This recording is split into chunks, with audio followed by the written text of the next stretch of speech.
BIWTA গুঁড়িয়ে দিচ্ছে আওয়ামী লীগ সরকারের সাবেক দাপুটে প্রতিমন্ত্রী নসরুল হামিদ বিপুর বাংলো বাড়ি।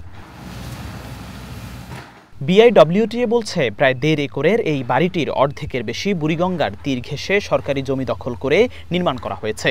বুধবার সকালে অবৈধ স্থাপনা উচ্ছেদ অভিযানে বাড়িটি গুঁড়িয়ে দেয় সংস্থাটির ভ্রাম্যমাণ আদালত।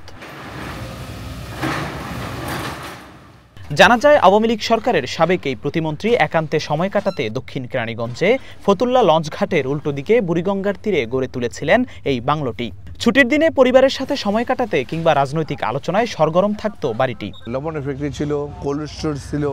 হ্যাঁ, তখন এই এলাকার যে মানুষের জন্য মুসলিম লীগের চেয়ারম্যান, উনিও এলাকার মানুষের ভালোবাসতো, আর এই এলাকার মানুষও মুসলিম লীগের চেয়ারম্যানকে ভালোবাসতো। 2018 সালে তখন 5 তারিখের আগে ছিল এই জায়গায় একটা মানে মনে হয় কুকুরও রোগ তারা নেই। হ্যাঁ, আর 5 তারিখের পর তো মুক্ত ভাঙ্গা চূড়া শেষ। ওই যে সামনে কবরস্থান আছিল, ওটারে ভাঙ্গা নদীর পার হালাইব গাঙ্গে। তারপরে আপনার মসজিদ উমরা করে দিছে, এই মসজিদ ভাঙ্গা দিব, এরকম আর কি আর কল্পনা ছিল। মানে এই জায়গায় কেউ প্রবেশ করতে পারেই নাই। এই জায়গায় আপনার ওই এর যখন দরকার তখন আইছে। স্থানীয়রা জানান, গুঁড়িয়ে দেয়া 3টি ভবনের একটি মুক্তিযুদ্ধের আগে নির্মাণ করেছিলেন সাবেক মুসলিম লীগ নেতা এম এ মতিন। পরে আওয়ামী লীগ সরকার ক্ষমতায় এলে পুরো জায়গাটি দখল করে নেন বিপু। এটা একসময় বাংলাদেশের মুসলিম লীগের সভাপতি এম এ মতিন সাহেবের ছিলেন।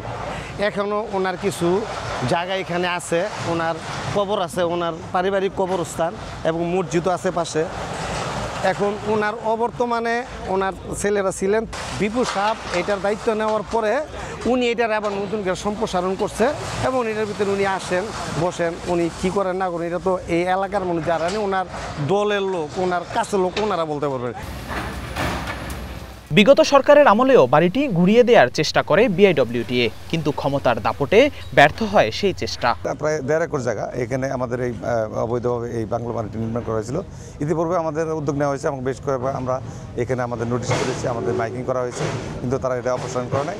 আজকে আমাদের বিআইডব্লিউটির যে চেয়ারম্যান মহোদয় এবং আমাদের পরিচালক মহোদয়ের নির্দেশক্রমে আমাদের আজকের এই উচ্ছেদ অভিযান পরিচালনা করা হচ্ছে। ক্ষমতাচ্যুত আওয়ামী লীগ সরকারের বিদ্যুৎ ও জ্বালানি প্রতিমন্ত্রী নসরুল হামিদ বিপু গত বছরের 5 আগস্টের পর থেকেই পলাতক। জিহাদুল ইসলাম, ওয়ান নিউজ, ঢাকা।